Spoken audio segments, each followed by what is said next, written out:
Today I had an idea for what I wanted to do. I woke up thinking about something.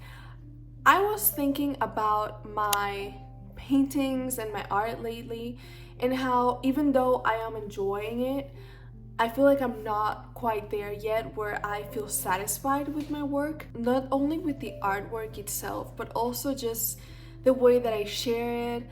I feel like I have this idea in my head and I cannot make it happen. I want to organize everything in a way. I want to create content based on them, and I'm having a hard time. So I thought that I would go back to a book that I read months ago, many months ago, and it's one of those books that you really just want to go back to and reread and annotate and apply its advice. And that book is Letters to a Young Poet. I read it on, I think, August of last year, September, I'm not sure. And I remember how much it impacted me back then. And at the time when I read it, I feel like that's the most motivated I've been in a long time, especially because when I did read it, I was in a very difficult time with my art. And I feel like now that I feel like I'm back at that difficult spot, it's time to read it again.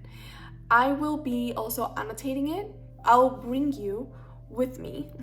So that's what we're gonna be doing today. It's a really short book. The whole book, at least my edition, is 38 pages long. So we're gonna read it in one sitting. We're gonna annotate it, we're gonna study it, we're gonna learn from it. It's not just reading, it's analyzing today. We're gonna be doing homework, and I will be sharing with you as I read. So mild spoilers. I'm gonna try to keep the spoilers to a very mere minimum, but some quotes, you just have to share the quotes. I'm not gonna say too much. I'm gonna share mostly just my notes on it and my opinion on it as I go, but just beware, a warning, there will be some quotes. So let's go do that. I also just got these really cute pens that I bought for annotating. They're different colors and I want to be using them today. So let's go do some homework.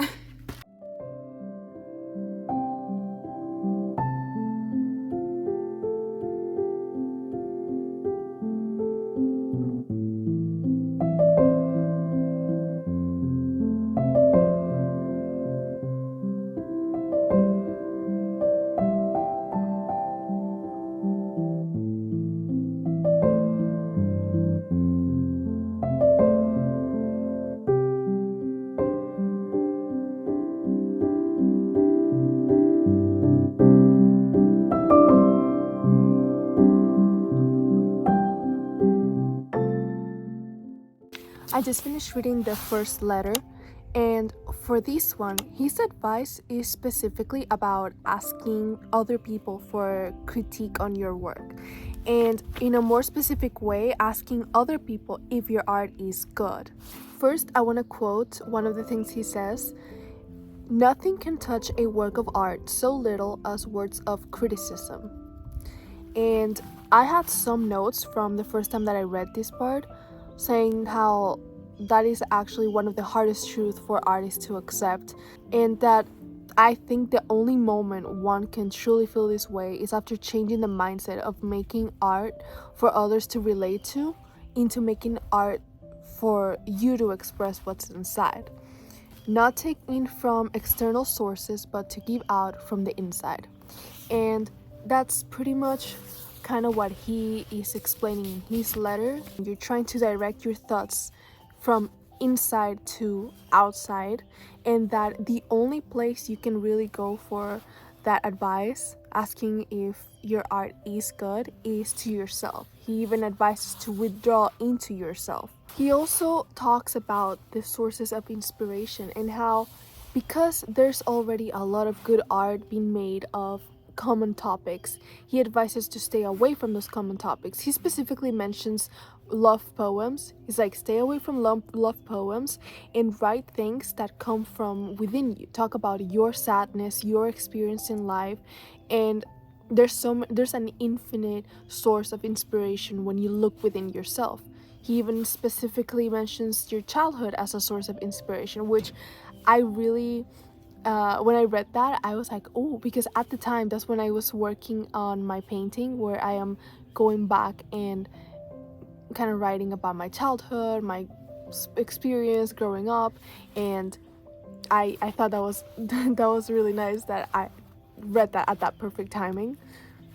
But he also mentions not only how you should not rely on other people's critique to value if your work is good or not, but also he talks about that feeling of reward, and that also should come from within and not looking for other people's validation as a reward, as a proof that what you've made is good. So that was some of my notes for the first letter, and now I'm gonna go read the second one.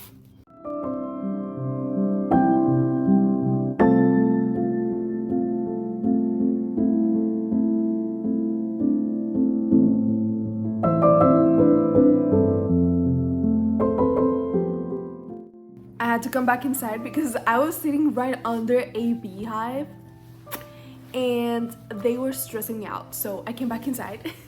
But I just finished reading the second and third letter, and so some of the things that I really liked about those two letters, I really like how he replies to somebody asking for advice, saying that for one man to be able to advise or even help another, a whole constellation of circumstances must converge.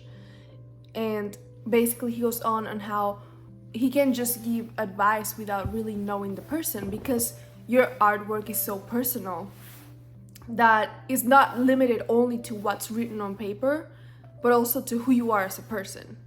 Then he also talks about feeling inspired and how even though that is a good thing, it's not something you should rely on to create, because you're not always going to feel inspired, but you shouldn't just sit there and wait for inspiration to come to you. So he says, talking about inspiration, that it is a thing of chance, or if it really belongs to you and is innate to you, it will grow stronger and become a serious tool and take its place among the means by which you will have to build up your art.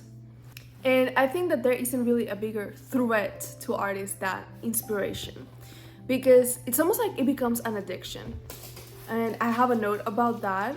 It says it's like an addiction where you would rather waste away precious time that will never return than even dare work without it. And it is only after you master not needing to feel quote unquote inspired before creating that one can truly be serious about creating. Just like any other career in life, you don't leave it to chance, to an if I get inspired. Those were some of my key points from the second letter, and now for the third letter. He again goes back to talking about criticism in art, and he says that works of art are of an infinite loneliness and nothing can reach them so little as criticism. And one of my notes was that regardless of criticism, art stays. Thinking, for example, of all the impressionists of the past and how heavily criticized their work was, but now they hold immense value, not because people gave it to it, but because it always did and it always will. And regardless of criticism, art will remain. Whether it's good or bad to the eyes of different people, it's still art and it will always be. Then he talks about the natural growth of an artist. Instead of forcing yourself to quickly grow and become just like the other big artist, he says the natural growth of your inner life will lead you slowly and in time to new realizations. And instead of looking for other judgment from people for you to grow, it's good, but that's not what's gonna make you grow. It's when you feel ready to grow. It must come from deep within you and cannot be forced or hastened by anything. And that is one of the many hard things too for an artist to remember, because you just have to wait. You have to keep working, you have to keep putting that effort, and you have to keep opening your mind to new ideas and experimenting with it. But that change will come when it has to come. It's not something that can be forced.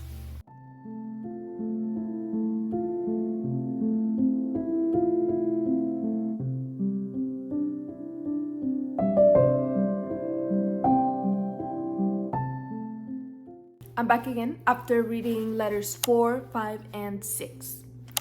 In the fourth letter, he starts talking again about people asking for advice on how to grow on their art when they're not ready. And I like that he says to that person, do not search now for the answers which cannot be given you because you could not live them. And perhaps gradually, without noticing it, you will live your way into the answer some distant day. And he's talking again specifically about advice when it comes to the kind of art that you're making. And it's because art being so personal, he's talking about how asking for advice in that sense, you're asking for a person to talk about their lived experience. When it comes to your own growth, it will only happen when you live experiences that move you to change and adapt them into your art. But even then, he encourages to enjoy that process instead of just trying to reach the end quickly. He says, rejoice in your growth into which you can take no one with you, and be good to those who remain behind. It's a journey. It's not about just jumping to getting to that point where you wish to be, because as an artist, you're gonna be constantly evolving. You're gonna be constantly changing as you live new experiences, as you age, as you meet new people. So enjoy the process instead of hoping that somebody else can help you do that leap. Then on the next letters, he talks a little bit about loneliness, and I think it's really interesting because as an artist, it's not unusual to feel lonely, especially if you're working a lot in your space and you need to be in your mindset to work. Loneliness does not necessarily mean something negative. And he talks about it in the sixth letter. This is the sixth letter. He says, it is still only loneliness that is necessary, to retreat into oneself and meet nobody for hours on end. He compares that also to when one is a child and you see your parents or the adults at your home busy and you're alone in that sense.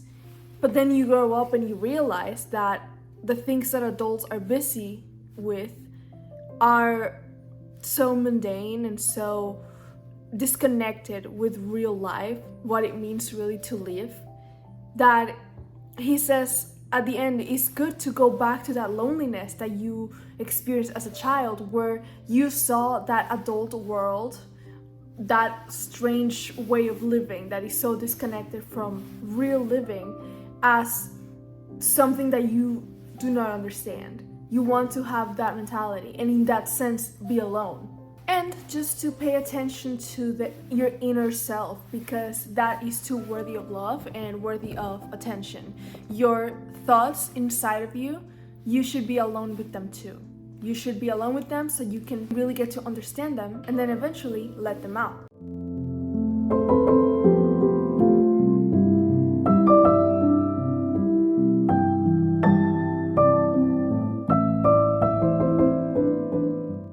I just finished reading the last 4 letters and I finished the book.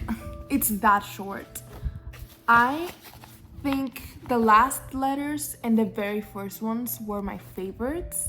So let's talk about them. So we have on the 7th letter, he's talking about the sonnet that the person writing to him sent him, and he rewrote it on his own handwriting and sent it back to him and says, read the verses as if they were someone else's, and you will feel in your innermost being how utterly they are your own. And I think that is the best way that one can judge their own art, if you see it from the perspective of somebody else. Like if somebody else made that piece of art, as if your art is separate from you. And then you see how much you can actually relate to it, how much, like it says, how much that is your own. Because when you see it as somebody else's work, you really see how much you can relate to it. Just like when you read your new favorite book and you find some message that really hits home. And he also talks about how one must always try to do what is difficult. And that if something is difficult, then it's even more reasons for one to do it. And he talks, for example, about love. Love is difficult, but that's why it's so valuable. Then, following to the next letter, he's talking to somebody who experienced grief. And he says that through his letter, he realized that even though he went through a lot, he didn't really learn from it. His grief went right through him. And I thought it's interesting how he says that. He says, moments when something new, something unknown enters us, our feelings are done with embarrassed shyness, and everything in us retreats into the background. A stillness grows up, and the new thing that nobody knows stands in the middle of it and is silent. This strange new thing has entered us, and it's just standing in the middle of our mind. And even though it passes, it changes us. Then he also talks about how existence is like a room, and a lot of people only get to experience one corner. But we're not prisoners, so we should try to explore the whole room. And if we apply what he mentioned before about always trying to approach what is difficult, then all of those things that are strange will become familiar. All of those hardships, all of those sufferings, if we approach it and we process it the right way instead of running away from it, it will become familiar in a sense that we will know how to handle it, and we will be able to live with it instead of shying away from it. But because we get to approach those difficult things, in time, they become our friends. They become something we're not only familiar with, but that now we learn to appreciate in its own way. Then on the next letter, he talks about doubt, that feeling of doubt that we have when it comes to ourselves, our lives, our work, and how that's not necessarily a bad thing if you train it, because that feeling of doubt, we can teach it to have that power of criticism and how to gain knowledge. And he says, demand arguments and deal in this way attentively and consistently with each separate occasion, and the day will come when instead of being destructive, it will become one of your best workers. And here he's talking about doubt, how that doubt can become curiosity, can become our desire to understand things, to criticize it, not to destroy, but to understand. And eventually that can become a tool that we can use while we work. And then on his last letter, the person he's talking to is about to pursue their career, which is not inherently artistic, but he says, art too is only a form of life. And by living in no matter what way, one can be unconsciously preparing oneself for it. In every real career, one is near to art. The way that we see the world is what's gonna make that happen. One can find art in everything, in every career, if you train your mind to do so, if you learn to do that. And I think that was a perfect way to end his series of letters, because I feel like that kind of brings all of the other letters together, and how applying all of that advice, you're able to do exactly that. Find art in everything.